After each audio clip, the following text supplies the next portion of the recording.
सरकारको नियतमा कहीँ कतै शङ्का गर्नुपर्ने ठाउँ छैन। मुलुक परिवर्तनको यात्रामा कसले गर्देला भनेर घुर्ने होइन, विकल्प घुर्ने होइन, विकल्प बन्ने हो। केही साथीहरू तयार गर्नुहुन्छ।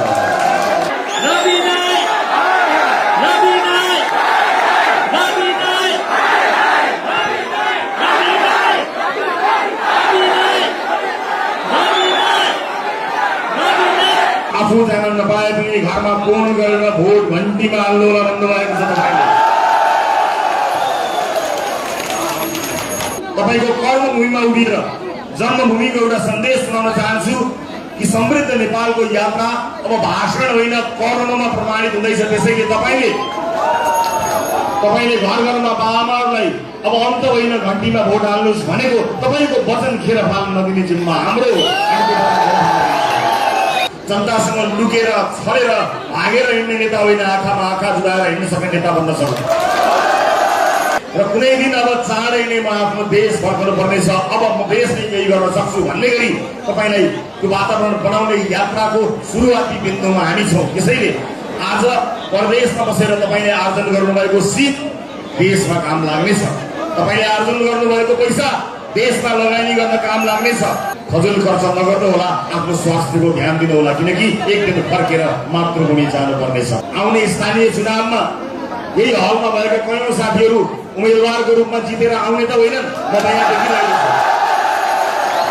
देशसँग जोड्ने यो सिलसिला कायम रहोस्, राष्ट्रपा परिवार विस्तृत बनोस्, मुलुकका लागि केही गर्ने दिन चाँडै आउँदैछ। त्यसैले प्रतीक्षा गर्नुहोला, साथमै रहनुहोला।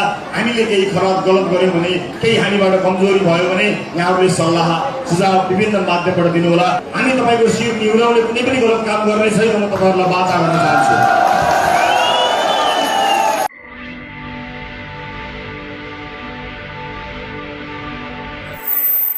बिग्रिएको हिसाब रहेछ भने मिलाउन र नयाँ हिसाब र नयाँ खाता खोल्नको निमित्त हामी आएका छौँ।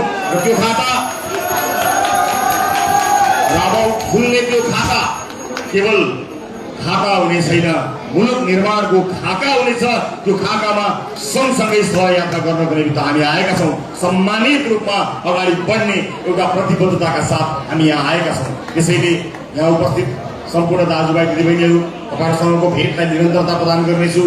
यति लामो समय तपाईँहरूले कुर्नुभयो, झन् आज पानी परेको हुनाले कतिलाई आउन पनि गाह्रो भयो होला। मलाई थाहा छ तपाईँहरू एउटा आशा एउटा भरोसा बोकेर आउनुभएको छ। अझै पनि तपाईँको आँखामा देशमा अब चाहिँ केही हुन्छ कि भन्ने कुराको भरोसा देखिएको छ। नआत्तिनु होला। हामी सरकार सञ्चालनको सुरुवाती दिनमा छौँ। हामीले गर्नुपर्ने काम बाँकी नै छ। हामी बाहेक सबै प्रतिपक्ष भएको